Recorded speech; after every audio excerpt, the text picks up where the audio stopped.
Hello po mga kababayan, si Dante Maravillas. Pag-usapan natin uli yung tungkol kay Digong, yung pag-deny sa petition, plea for interim release. May magandang panukala si Assistant to Counsel Attorney Cristina Conti. And I think itong suggestion na to mga kababayan ni Attorney Conti, tama po ito. Kasi base sa desisyon, mga kababayan, ng ICC, hindi pinagbigyan yung plea for interim release ni Digong. Kasi sa tingin nila po, madawag pa ang impluensya ng dating Pangulo, hindi lang dito sa Pilipinas, kundi sa ibang bansa. At factor doon mga kababayan, yung impluensya ng kanyang pamilya.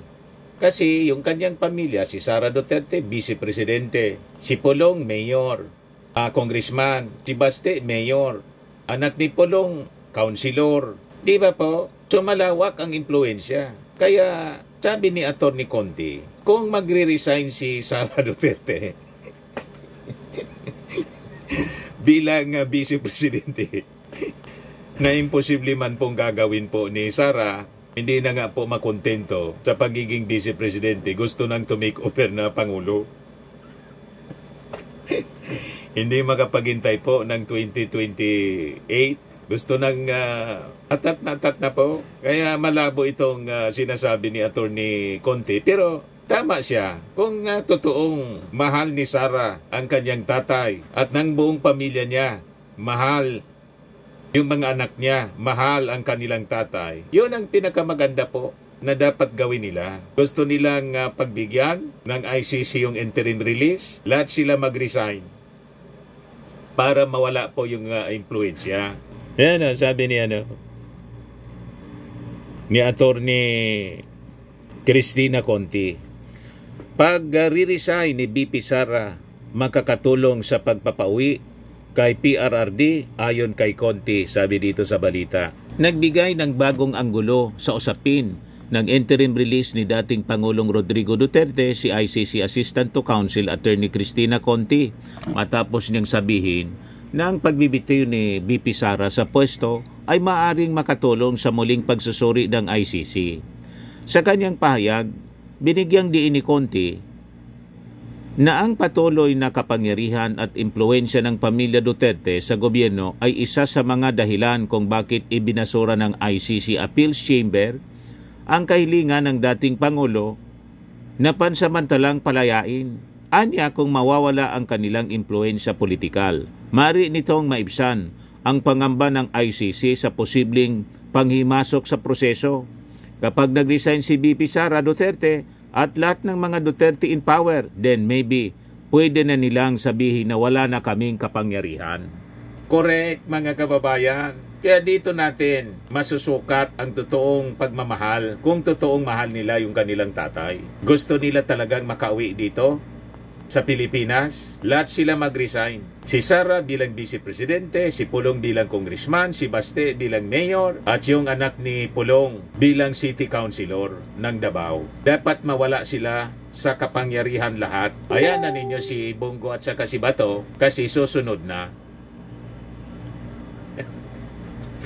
Yun nga yung ating challenge lalo na kay Bato de la Rosa. Kung totoong mahal niya ang kanyang tatay na si Digong, bakit hindi pa siya nagpapakita after na sabi ni Ombudsman Remulla na may nakita na siya na warrant of arrest laban kay Bato de la Rosa? Ayun, biglang nag-disappear. So, pinapakita lamang po ni Bato de la Rosa na hindi totoo yung kanyang mga sinasabi. Ganon din po si Bongo. Para may makausap na palagi. May reunion sila doon sa The Hague. Anyway, it is just a matter of time, mga kababayan. Yung pag-issue ng warrant of arrest, at ang sabi nga po ni John B. Remulla, DILG Secretary, yung nakita niya ni Ombudsman Remulla, yung kanyang kapatid, na warrant of arrest, digital copy niya, signed digital copy ng warrant of arrest. So ano pa? Voluntary, dapat mag-surrender na sila. Voluntarily surrender na dapat gawin ni Bato de la Rosa. Anyway, nanaginip na siya na nagkita sila uli ni Digong kasi granted daw yung house arrest. Baliktad yun. Baliktad po yung desisyon ng baliktad sa panaginip ni Bato de la Rosa. Hindi house arrest yung granted, kundi yung warrant of arrest sa kanya. Pero yung reunion mga kababayan, I think mangyayari. Ito yung post ni Bato de la Rosa noong September 1. Last night I had a dream. Mayor Duterte was granted house arrest. We had a tearful reunion. We hugged each other and he whispered to me, Ronald, I'm okay. Lord, please make my dream come true. Mangyayari na po siya. Kailang yung kwento may twist. Hindi granted yung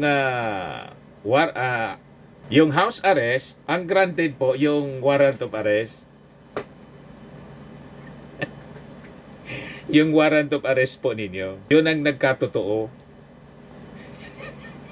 Gano'n naman talaga po sa panaginip. Most of the time, baliktad. May twist palagi.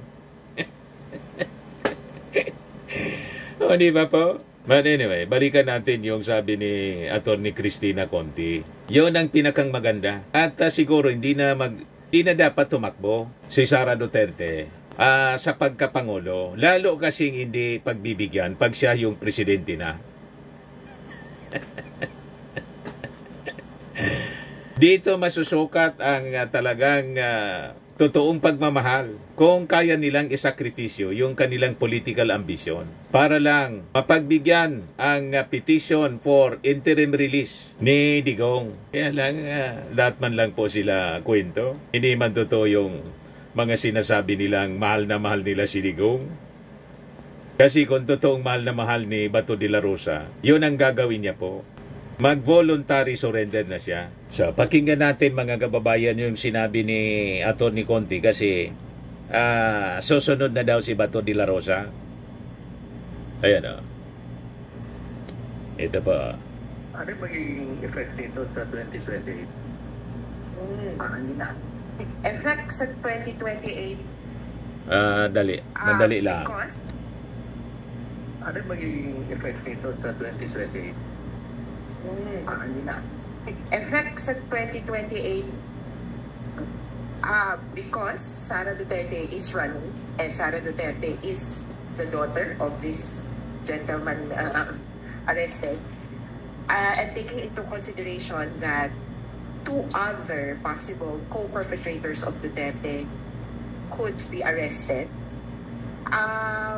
this whole case, including possible cases against Bato de la Rosa, and sabi nila, possibly against Bongo. Si Bato de la Rosa, medyo sure ako kasi talagang co-perpetrator, walang iba yan, kundi yung chief implementer of the war on drugs, as admitted ang ama ng Toka, si Bato de la Rosa, with two senators out of the picture. I don't know who the running mate of Sara Duterte would be kasi it was floated. So, yun yung medyo logistical difference, but as to si Marcoleta ang pinafloat na maging vice presidente, hindi man si Aimee. We have two popular, according to the ranking in the Senate elections this year, two popular figures connected with the Duterte administration out of the picture by 2028. That could impact probably the chances of Sara Duterte if she runs. Balik lang ko. So malamang mga kababayan, hindi na talaga po matuloy yung pangarap ni Sara na maging Pangulo. Na dapat talaga hindi man siya tumakbo kung talagang mahal niya si Digong, yung kanyang tatay. Kasi yun ang sinasabing dahilan kung bakit hindi pinagbigyan yung interim release dahil sa kanyang impluensya bilang vice presidente, lalo na po pag naging presidente. Kaya lahat dapat sila mag-resign. Now na, kung totoong mahal nila si Digong. Ito si Bongo, may panawagan sa mga Filipino, continue praying for Tatay Digong. Hindi mga po pakikinggan yung prayers ng mga DDS kasi unang-una, wala mang pagsisisi sa kanila. Masasama ang ugali at si Digong, tinawag na estupido yung ating Panginoong Diyos. Paano pakikinggan? Pwede si Satanas. Kasi si Satanas, mga kababayan, gusto pa ngang i-compete ni Digong.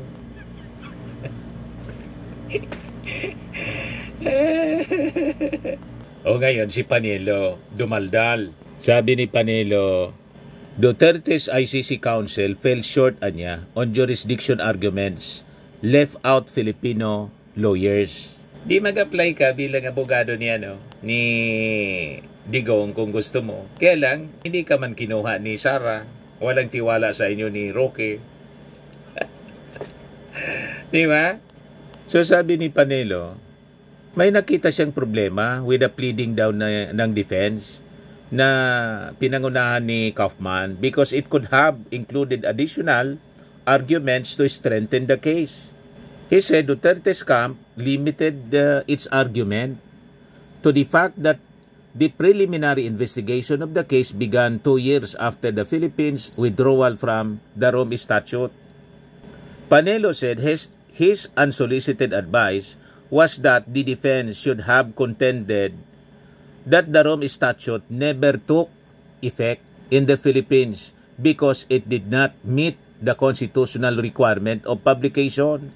He also said Duterte's lawyer should have argued that the Philippines has a working legal system capable of prosecuting and detaining even presidents. He pointed out that the one Philippine president was exiled and 2 former presidents had been jailed.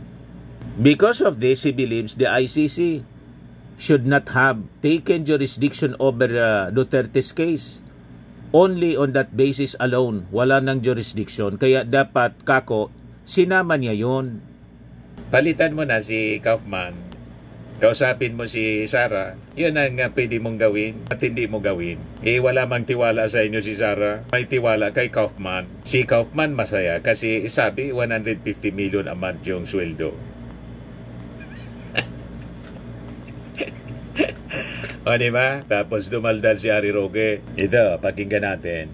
Talagang ang gusto niya, makauwi si Tatay Digong sa Pilipinas. Yung kanyang interim release, dapat sa Pilipinas. Yun ba ay indikasyon na pwedeng tataka si Tatay Digong? Yan ay indikasyon kung anong gusto ni Tatay Digong. Na kung magkakaroon ng interim release, mas gugustuhin niya na pumunta sa Pilipinas. Pero walang ibig sabihin yan na may intention siyang tumakas. Kasi nga, siya yung humingi ng interim release. Kung ang intention na ay tumakas, hindi na sana siya humingi ng interim release at gumawa na lang ng paraan para siya ay tumakas. Ang sabi pa nila, well, ayan na kita mo yung anak niya, nagsabi na, ano kaya, palabasin na lang natin anong parang mamamaraan si Tatay Digong. In other words, nagbiro si BP Sara. Yan kasi. Itakas na lang natin si Tatay Digong. Sabihin na natin nabanggit yan. Ano ngayon? Hindi ba si Inday Sara ang in charge sa legal defense ni Tatay Digong? Hindi ba yung pagiging in charge niya sa legal defense ni Tatay Digong ay nagpapakita na rinirespeto ni Inday Sara yung proseso sa ICC? Dahil kung intention nga niya na itakas na lang ang tatay niya, bakit pa siya makikialam dun sa legal defense ng tatay niya? Di gumawa na lang sana yan ng plano na itakas ang tatay niya na alam ko, hindi gagawin ni Inday Sara kasi sa totoo lang, Girl Scout si Inday Sara. Hindi yan papayag sa anything na shortcut at hindi nasa tamang proseso. Isulat mo yung mga argumento mo. Pagkatapos, sabihin mo kay Sara, ikaw na yung papalit kay Kaufman. Ang problema po, ayaw man sa'yo ni Sara. Hindi nga nagproblema yung pamilya. Si Sara Duterte at yung asawa. Si Digong mismo, pinapauwi ka na. Kasi handa yun na mabulok sa kulungan. Yan mismo yung sabi ni Digong. Iba kasi yung ginagawa ninyo sa gusto ni Digong. Si Digong ready mabulok. Kaya pabayaan lang ninyo si Digong na mabulok kasi wish granted na nga eh. Ano pang kinakasama ng loob ninyo? Wish granted. Anyway, yan man lang po mga kababayan ang ating short video. Ako po si Dante Maravillas. Bye-bye. God bless.